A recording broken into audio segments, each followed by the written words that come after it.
water levels than normal along the coast, and there will be some significant rain, but right now it's 2 to 4 inches of rain expected across southeast Louisiana. Locally, it could be heavier in certain areas, but the biggest threat as of right now, based on the hurricane forecast, is damage from the wind. As we know, especially from this year, hurricane tracks can shift and forecasts can change.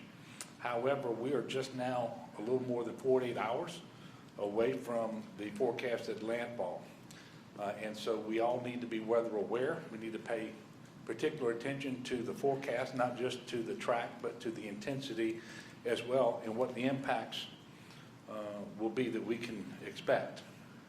One thing we are fairly certain of right now, and that is that Hurricane Zeta, it's Tropical Storm Zeta now, but it'll be Hurricane Zeta soon, will make impact landfall in southeast Louisiana.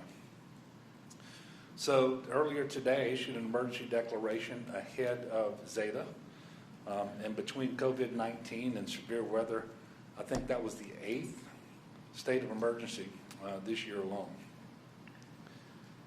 An emergency declaration is obviously an essential part of our game plan to preparing for and responding to any emergency, natural disaster or otherwise. It goes without saying, I think, that we can't control where the storm is going to go, what its strength is going to be, and so forth. The good thing and the bad thing at the same time is we've had a lot of practice this year. Southeast Louisiana has largely been spared, while southwest Louisiana has been hit by 2 devastating storms. And so I'll tell you, I'm relieved that as of right now, at least, the storm is not tracking towards southwest Louisiana. We don't think that that's likely at all.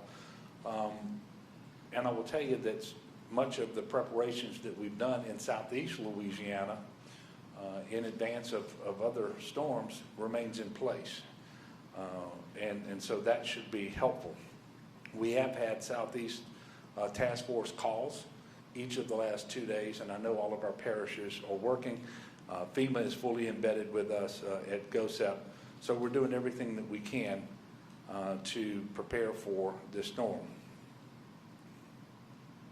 The National Guard, which I will have to say again, has just done a tremendous job every time we've ever called upon them, but particularly in 2020. Have more than 1,150 guardsmen activated. They have a variety of high water vehicles and boats and helicopters pre-positioned for search and rescue efforts. They also have food and water pre-staged for post-storm distribution should that be necessary. On top of preparing for Zeta, the National Guard continues to respond to recovery efforts in southwest Louisiana related to Hurricanes Laura and Delta, and they continue to work very hard on our COVID-19 response as well. CPRA is monitoring 689 gates across the coastal zone, both along the river and in coastal areas of the state. As of my call earlier today, 181 gates have already been closed. As we brace for Zeta, there's still more important deadlines showing up for those who've been impacted by Laura and Delta. Survivors of Hurricane Laura have only 1 day left to register for FEMA assistance. The last day to register is October 27th. The disaster unemployment assistance deadline is also approaching. Eligible individuals impacted by Hurricane Laura have until October 30th to apply. Disaster unemployment assistance for Hurricane Delta has opened for residents of Acadia, Calcasieu, Cameron, Jefferson Davis, and Vermilion parishes. The deadline for Hurricane Delta is November the 19th. We continue to have individuals in shelters in Louisiana from Hurricanes Laura and Delta, a total of 3,587 of them. 3,447 were Hurricane Laura evacuees and 140 Hurricane Delta evacuees. Of that number, just 41 total are in congregate shelter there in Alexandria, which basically functions as a reception center, so people can check in there and then be moved to a non-congregate shelter, a hotel.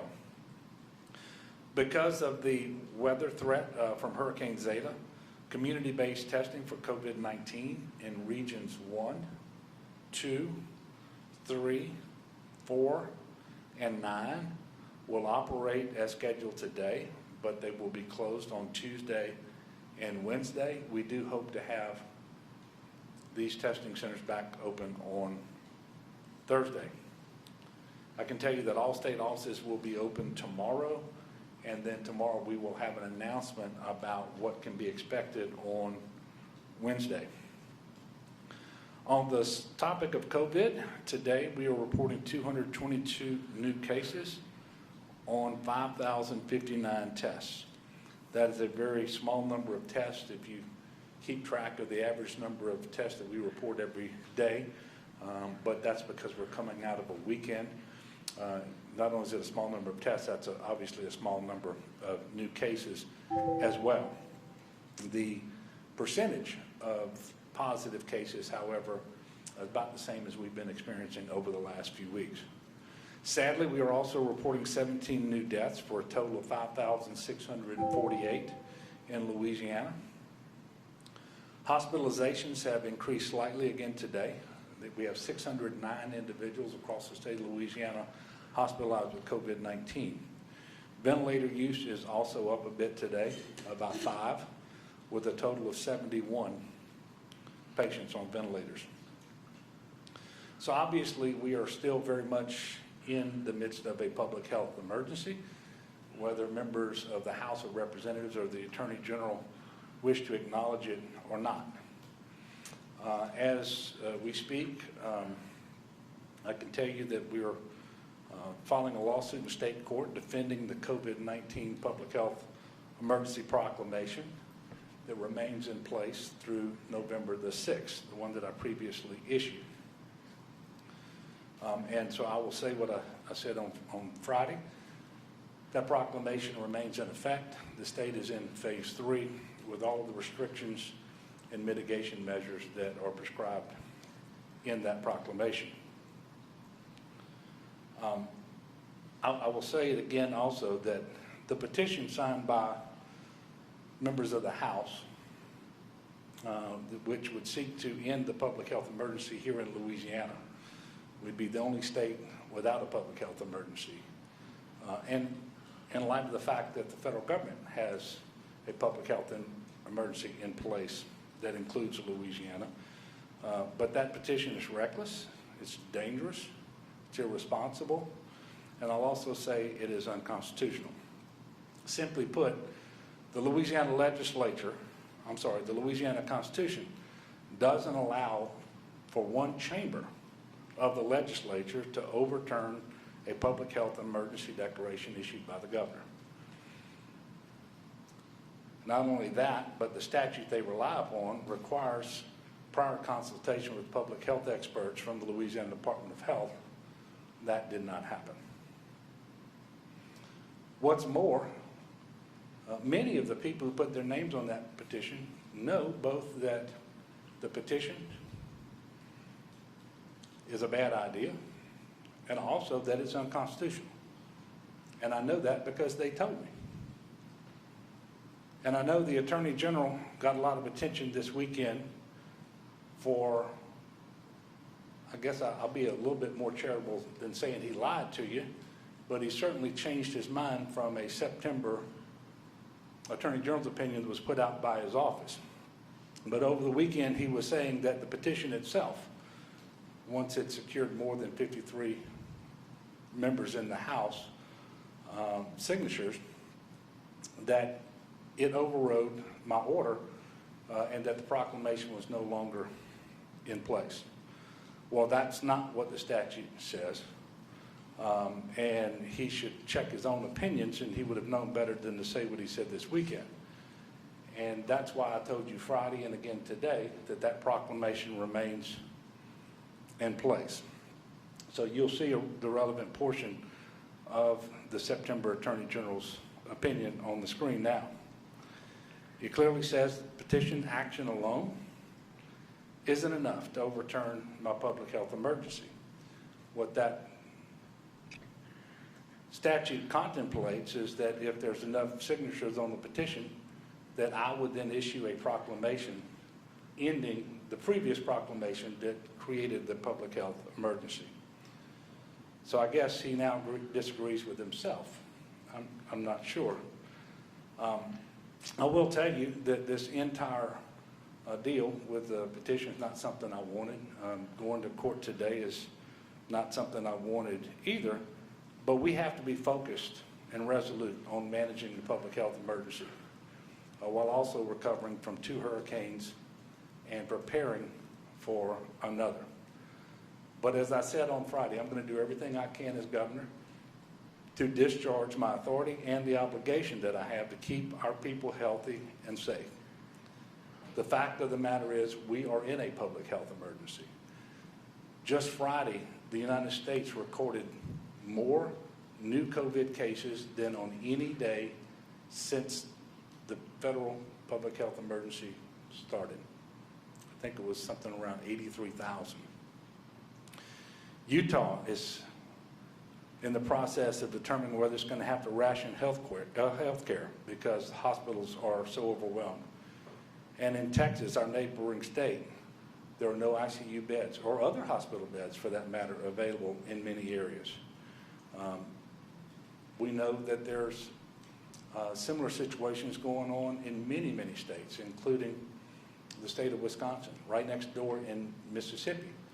We know that there's a shortage of necessary critical hospital capacity in certain parts of that state, which is why the governor today expanded the mask mandate to include more new counties than he did last week. So it is very clear that the anticipated and predicted second wave or third surge, whatever you want to call it, has begun around the country. There's absolutely no reason to believe it's not coming to Louisiana, although we remain in a relatively good pace because of the mitigation measures that we have put in place and the restrictions that have been imposed by the proclamations that created and then maintained the public health emergency here in Louisiana. Again, I know that everybody's tired of COVID. We're also tired of hurricanes. But neither the virus nor Mother Nature is going to take that into account. We have to be resolute, and we need leaders to lead. As Louisianans, we always persevere. I think the reason that we are as resilient as we are is because we prepare for the worst and we pray for the best. So I'm asking you for what I pray is the last time this season. Visit getagameplan.org to make sure that you are prepared for the threat of severe weather. Understand that preparation this year is unlike previous years because of the COVID-19 public health emergency. Please monitor 511la.org for road closures. Pay very close attention to the Weather Channel, to your local weather sources, and heed the instructions of your local officials. And as always, continue to wear your masks, socially distance when you're in the vicinity of those who are not from your immediate household. Wash your hands, stay home when you are sick, and protect those who are most vulnerable.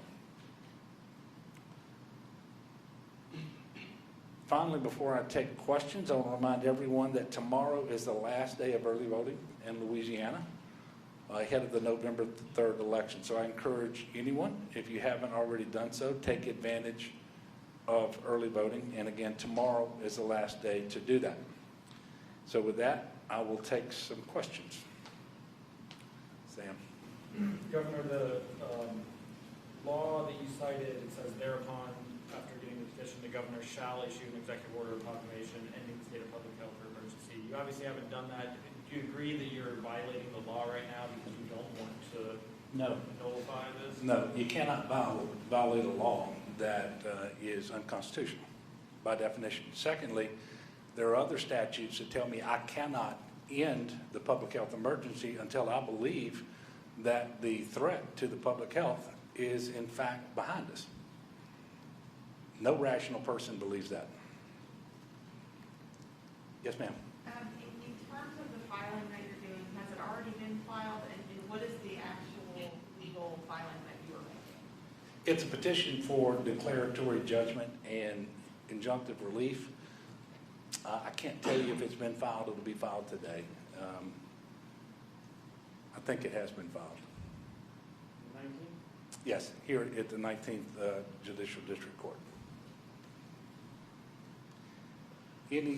Yes, sir. Have you reached out to legislative leaders, specifically Clay Snyder, since this petition happened, and do you plan to do that to discuss what he says this is aimed at is getting you to come to the table and compromise on some of these restrictions? Do you plan on talking with him about this? Well, sure, we'll talk about it. The last time I spoke to him was Friday about this entire matter. I didn't call him this afternoon, but I'm always happy to talk to him. What I'm not able to do, and nobody should ever try to do, is manage a public health emergency by committee. You just can't do it. But we have shared the data that we've been relying upon with legislature and legislative leadership from the very beginning. And we have included them in sessions when we talk about the public health imperative, the decision making that I am going through, and I have accepted and considered input that's come from legislative leadership, including the Speaker. And I've done that on multiple times. And there's nobody who knows that better than the Speaker himself. And we will continue to do that, and I would expect that I'll be talking to him again very soon about this. Yes, sir. Just to be clear on the declaration, if it would be vacated, what would happen to the federal resources flowing into the state? Well, first of all, I want to be clear that it has not been vacated.